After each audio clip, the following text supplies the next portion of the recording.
Politics is extremely serious. Religion, war, corruption, assassinations, conspiracies, and if you even dare bring it up in conversation. Cringe! Let me get out of here. Let me go to a new universe. New universe. Guy has the understanding of foreign policy of like a 12-year-old. What the what the is wrong with this dude? Didn't he go to war and like literally lose his eye because some mujahideen, a brave soldier, his eye hole with their?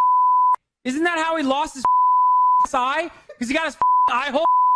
There's a 100% chance that someone will inevitably end up feeling uncomfortable. Parties, on the other hand, are frequently associated with drugs. The big man would walk 20 miles for a quaalude, let me tell you. Debauchery. So, you know, I really like you, you know. Really like this body of yours, you know. So, oh yeah, you feel good, girl. Oh, hey. Look at that booty. Fun nights. I know, girl. It feels good. Ooh, you remind me of Beyonce, girl. Oh. Drinking, friends and strangers. Now, you combine the two, and what you have is an unholy mix. But there are times in which outliers leak through the cracks.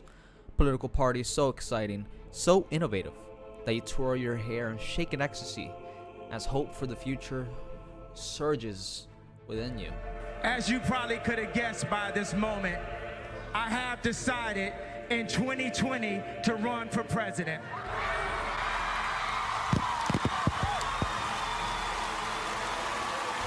They say people learn from their mistakes. Oh, no. Clearly, Kanye West is an exception.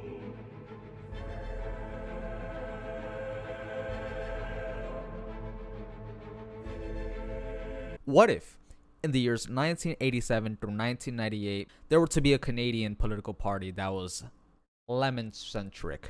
A party pledging to advance global warming to facilitate adequate lemon growing conditions in Canada, and a reorganization of its Canadian economy for a more bitter Canada. It would be pretty bizarre. But what would make it just a bit more bizarre is if it were also, you know, maybe wanting to abolish Toronto, repeal the law of gravitational forces, and start a international project that would last who knows how long of merging the Great Lakes.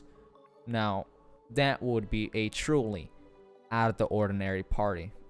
Basically, nonsensical, never could possibly exist. Now, think, truly think, imagine.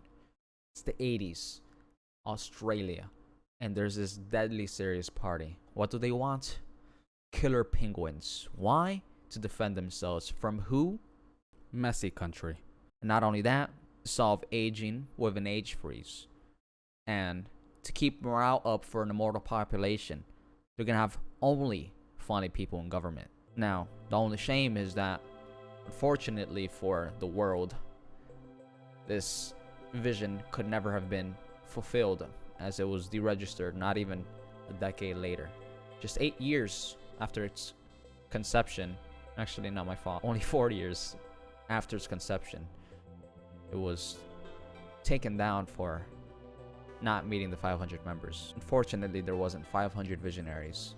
And we didn't get to see this utopia that was promised. Recently, not fictional this time, not false, actually true, do your research, not hypothetical, bing it. The Rhinoceros Party in Canada.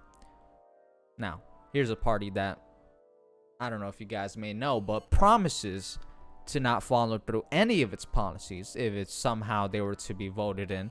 Their policies? Touching charter schools for more higher education.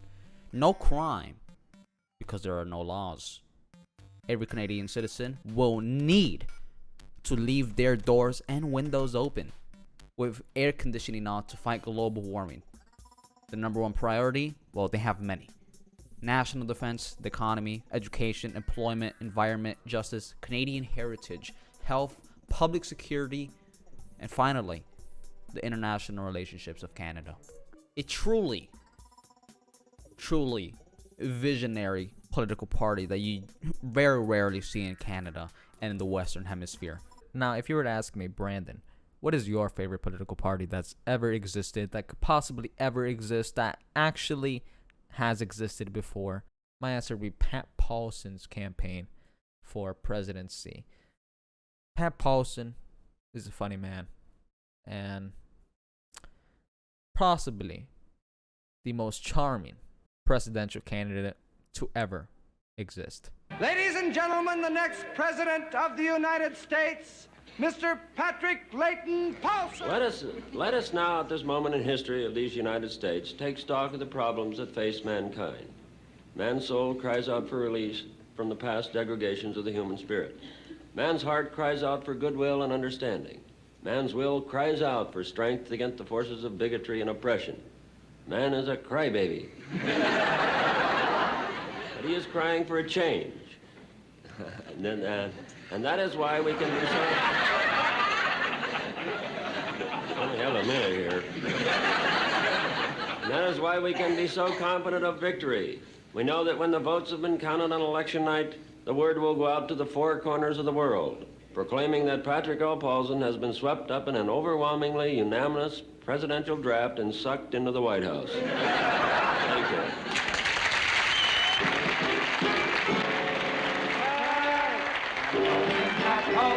Paulson,